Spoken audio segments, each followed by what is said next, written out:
ప్రతిపక్షంలో ఉన్న పార్టీ నా పైన తీవ్రమైన ఆరోపణ చేసింది. వాళ్ళు అధికారికంగా ట్వీట్ పెట్టారు. వాళ్ళకి నేను 24 గంటలు సమయం ఇస్తున్నా.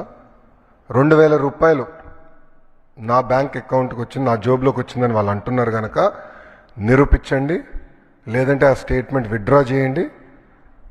ఈ రెండు చేయకపోతే చాలా తీవ్రమైన పరిణామాలు ఉంటాయి. లీగల్గా నేను దీనిపైన ముందరికి వెళ్ళాలని నిర్ణయించుకుంటాం జరిగింది. ఎందుకంటే ప్రజలు కూడా ఒకటి గుర్తుపెట్టుకోవాలి, వైకాపా పార్టీ అనేది ఒక అబద్ధాన్ని 100 సార్లు చెప్పి నిజం చేసేదానికి ప్రయత్నించే పార్టీ.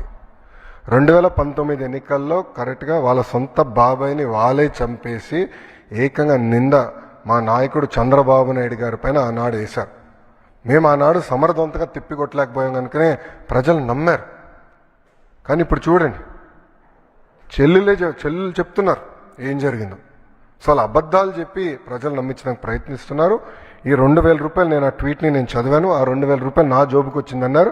వాళ్ళు నిరూపించాలి, లేదంటే ఆ స్టేట్మెంట్ వెనక్కి తీసుకోవాలి, లేదంటే to the fullest extent of the law I will take action against them.